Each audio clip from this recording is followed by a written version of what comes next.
Outdoor living areas, places to entertain with fire pits, lawn sprinkler systems, and spots where multiple people can work from home. The weather is quiet across the Miami Valley tonight. Still warm, sitting in the 70s for us in the Dayton area. We have calm winds, and that could lead to a few areas of patchy fog tonight, mainly in areas that are low-lying, perhaps near a cornfield. It's that time of year where that can create some fog as well in the overnight hours. Dew points right now at 65. That means it's rather humid tonight, and with it expected to stay in the 60s, at least for the next couple of days. We're going to keep that humidity locked in place. Live Doppler 7 radar for you tonight. Notice the cloud cover we had earlier on today has fizzled out. We'll have a mainly clear to partly cloudy sky for the rest of tonight, with a bit of weak high pressure that's settling in momentarily. For tonight, we fall to a low of 63 degrees, on par for where we should see our overnight lows for this time of year. It's also a great night to head outside, grab that telescope, or not. You can actually just sit outside and look up and perhaps see a few meteors passing by. After midnight and as you approach dawn, you could see the Perseid meteor shower, anywhere between 15 to 20 meteors per hour. Look to the northeastern sky. Now the moon rises at about 1:30 in the morning, and as it comes up, it's going to dim out more and more meteors. Also tomorrow morning, if you're up close to dawn, you might even see the planet Venus. If you're out there tonight, around midnight or so, you also see Saturn, Jupiter, and even Mars. So there's a lot going on in the sky tonight. Tomorrow, 87 degrees for us. It will be another warm and muggy day. We should remain dry. In most spots, there might be that isolated chance of a stray shower late day Thursday, but Futurecast really paints the picture that will be dry across the area. If we see that slight chance of a downpour, it will be down across the south.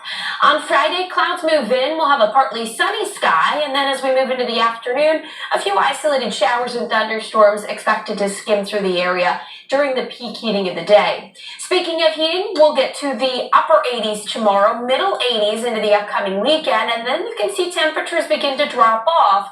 Lower 80s on Monday, and really Tuesday looks like we may only top out at around 79 or 80 degrees or so. That is the beginning of a trend where we'll be looking at cooler than average temperatures, when typically we have a high of about 83 degrees. And this is through next week. It's not just in the Miami Valley, but through the Midwest that we have that bullseye of cooler than normal weather on the way. Take it to the tropics, still keeping an eye on Tropical Depression 11 right now, wind sustained of 35 miles per hour.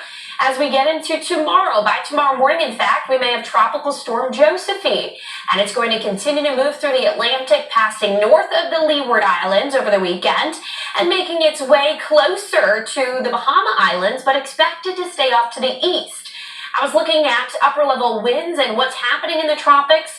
Doesn't look like this storm will make landfall, and here's why. We have something called the Azores High out in the middle of the Atlantic. Right now it's pretty strong, and that would give you that path of taking that tropical storm close to the Leeward Islands. But it's expected to break down a bit over the next couple of days, and that's going to bend that track and keep it a little bit further out in the Atlantic. Plus, that storm system is expected to encounter some strong upper-level winds, and that will create the weakening, and as I mentioned, not likely to make landfall at this point in time with the current trajectory and conditions going on. 5-day forecast. Back home, you can see highs will be in the 80s through the upcoming weekend. A few pop-ups Friday, Saturday, and Sunday. Monday and Tuesday will be cooler with highs in the lower 80s to upper 70s. And because we didn't get to show you this at 6 o'clock this evening, this was Dante's daily quiz question. Weather system that usually forms at night, seen on infrared satellite and has strong winds and heavy rain, is a mesoscale convective complex. And tomorrow morning, meteorologist Kirsty's on TV's up with you at 4:25. She'll have the latest on any storm chances for the weekend. I want to get back out to that double shooting where we now know somebody has died in West Dayton. Yes, Center 7's Ronell Hunt has been talking with people on Catalpa Drive. Ronell.